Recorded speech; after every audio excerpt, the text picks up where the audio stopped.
Ulhasnagar camp 4च्या व्हीटीसी ground शेजारील गीता कॉलनीमध्ये नशेखोरांनी धुमाकूळ घातला असून 12 चारचाकी गाड्यांच्या काचा फोडत एक ट्रक चालकाला मारहाण केल्याची घटना घडली आहे।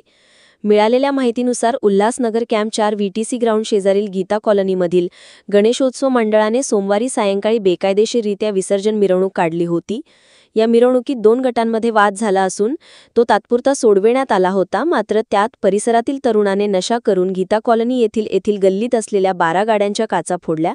त्यानंतर या तरुणांनी मुख्य रस्त्यावर उभ्या असलेल्या एका ट्रकची तोडफोड करत चालक सुरेश नायक याला मारहाण केली आहे। या प्रकरणी नशेखोर तरुणांविरोधात विठ्ठलवाडी पोलीस ठाण्यात गुन्हा दाखल करण्यात आला आहे।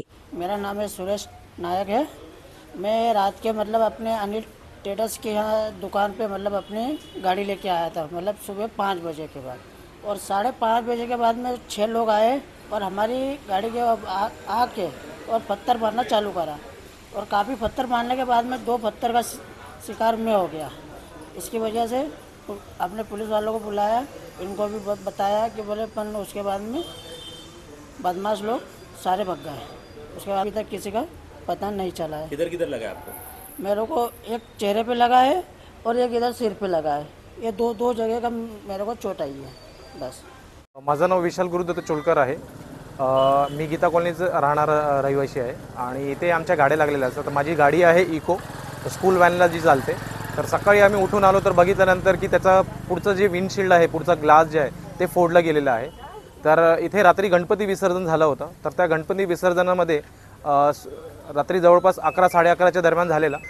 तर त्यावेळी त्या लोकांमध्ये आपसात भांडण झाले आणि त्या भांडणामुळे त्यांनी सकाळी विसर्जनानंतर आल्यानंतर गांजा, चरस वगैरे ओढला आणि दारू वगैरे प्यायले। त्याच्यानंतर त्यांनी बिअरच्या बॉटलीने गाडी फोडल्यात, दगडाने गाडी फोडलेल्या आहेत आणि त्याच्यानंतर ते बाहेर ट्रक आहे मैद्यावाल्याचा, त्या ट्रक फोडले, त्याचा ग्लास फोडले, त्या ड्रायव्हरला मारलंय, त्यांनी त्याला डोक्याला मार लागलाय, चेहऱ्यावर फेसवर समोर मार लागलेला आहे।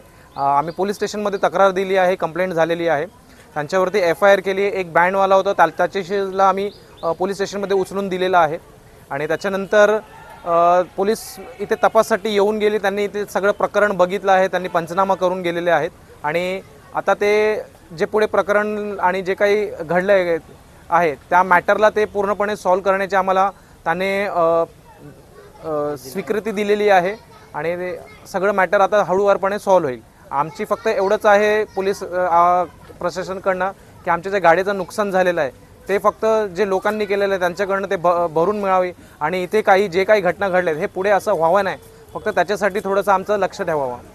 कोण आहे तीन नशाबाज तरुण, कोण आहे ते? इथे एरियाचेच लोक आहेत जे इथे राहतात, मागे रहिवासी आहेत, त्यांच्याकडनंच ह्या सगळ्या घटना घडलेल्या आहेत आणि हे पहिल्यांदा नाही झालं। याच्या अगोदर पण आमची जी गाडी होती, स्कूल व्हॅन आहे इको, ती बाहेर उभी होती, त्याला तर पूर्णपणे त्यांनी काच वगैरे जे आहेत, पुढचं मागचं जे ग्लास, इव्हन डोरचे पण जे ग्लासेस पूर्णपणे फोडलेलं आणि मोठे मोठे दगड घातलेले त्यांनी त्यावेळी।